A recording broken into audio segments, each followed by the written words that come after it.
Episode 3 of Doubt starts with detectives Young-won and Young-soo showing up to interrogate Ha-bin. Tae-soo does not open the door, but Young-won spots his car outside and gets suspicious. Ha-bin opens the door though, much to Tae-soo's shock. Ha-bin talks to the cops and tells them about the train incident. She adds that Min-ah stole her phone and she was in a hotel room with her boyfriend for 2 days, including the day of Min-ah's murder. Young-won is suspicious of her during the interrogation. He tells Young-soo that Tae-soo appears frazzled and grows suspicious of them. Inside the house, Tae-soo directly confronts Ha-bin about lying. Ha-bin tells her father that he tries to blame every death or accident on her and wonders why he always doubts her. That night, Tae-soo looks at an identical red keychain that was found in Ha-bin's bag. In her room though, Ha-bin tries to look up articles about her father. The next morning, Young-won and Young-soo interrogate Ha-bin's boyfriend, Soo-hyun. Soo-hyun confirms Ha-bin's alibi. A few hours later, Tae-soo shows up and interrogates Soo-hyun too. He asks if Soo-hyun knew Min-ah, but the latter refuses. Soo-hyun asks Tae-soo to leave Ha-bin because he is unaware she is a good person. At the police station, Yo-jin grows suspicious of Ha-bin after reading the incident report. Dae-hong hides the fact that Ha-bin is Tae-soo's daughter though. At school, Tae-soo meets Ha-bin's teacher, Joo-hyun, and learns that Ha-bin has been very close to Soo-hyun for years. She even used to make crochet keychains, and shows one that they made for him. The two detectives check the CCTV footage from the hotel, but Tae-soo is also doing the same thing. Young-won shows up and warns Tae-soo about holding his investigation. He asks if Tae-soo is trying to protect Ha-bin by being associated with the case. Meanwhile, Soo-hyun tells Ha-bin that Tae-soo was asking if he knows about Young-min. She states that the upside to having a cop for a father is that it makes you a better liar. The episode moves to the cops getting together to discuss their findings with Suk-moon. Young-won tells Suk-moon that the alibi of the people in the area at the time of the murder checks out. Tae-soo is shocked when Young-won tries to hide the fact that Ha-bin is Tae-soo's daughter, and even stops Yo-jin from revealing the truth to Suk-moon. The other detectives have an argument with Dae-hong about Ji-yeon's statement.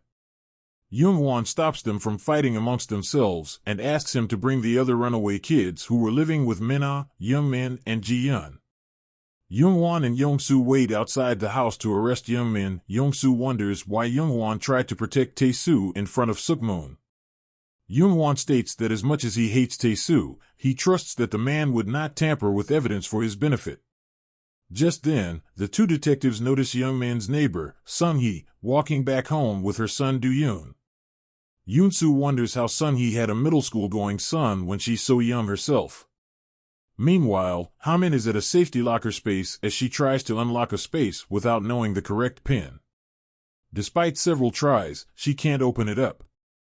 However, later in the episode she is successful. At dinner, Ha-bin finally tries to have an emotional conversation with her father and states that she is willing to move with him if he decides to transfer elsewhere. Ha-bin brings up how the home reminds her of her mom and she's having a hard time because of it. The next morning, Young-won and the other cops arrest a bunch of runaway kids connected with Young-min. They try to interrogate the teenagers to see if Young-min's alibi checks out.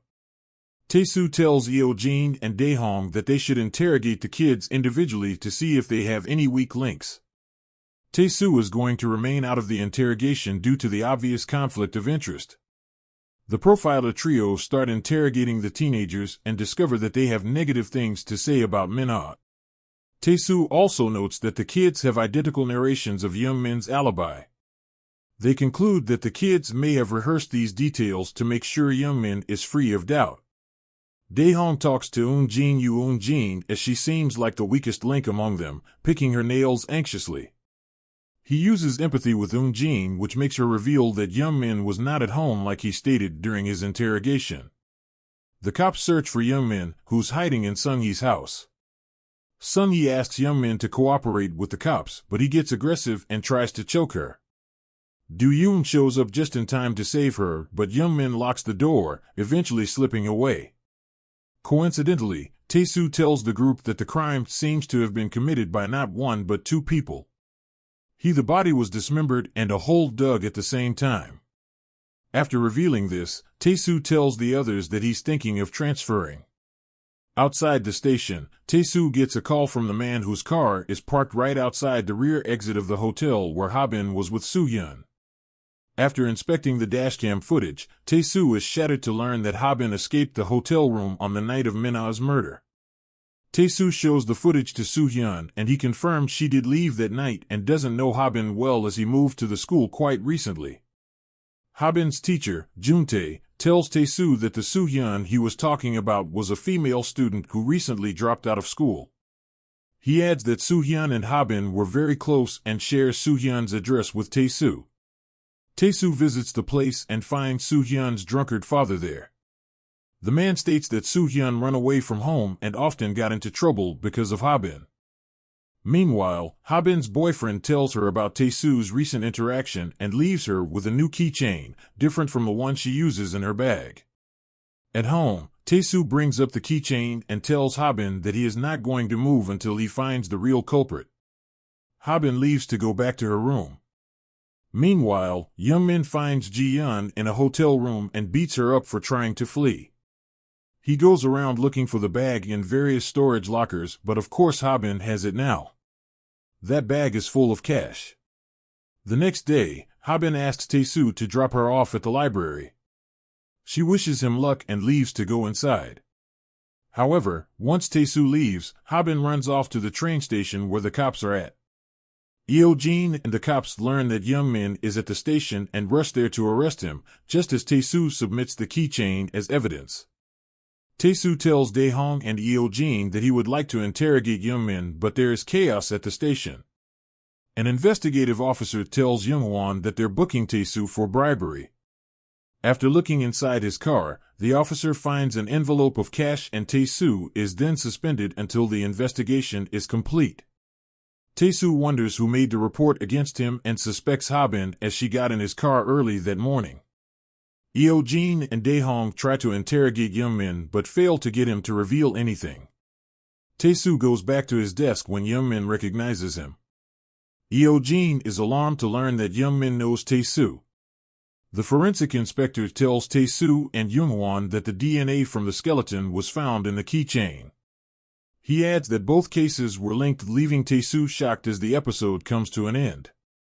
Every new episode of this show just confuses me more and more. This seems like a puzzle with a few missing pieces. However much one tries to put the puzzle together, there are still so many missing pieces that are uncovered one by one. Now that we are in the third episode, one can see that Ha-bin has some connection with Young-min. It is possible that Ha-bin put the envelope full of cash in Tae-soo's trunk to try and get him away from the case. I hope Young-won decides to keep Tae-soo on the case despite the bribery because he can surely help. Ha-bin is trying her level best to get Tae-soo to stop being a part of the investigation. This also makes me believe that Ha-bin has something to do with the murders. The final moments of the episode revealed that the skeleton that was discovered at the beginning of the first episode is connected to the case of Min-a's murder. The skeleton may be Soo-hyun's, and I am sure that Ha-bin has a much larger role in the case than what we are guessing now. I am looking forward to watching the next episode.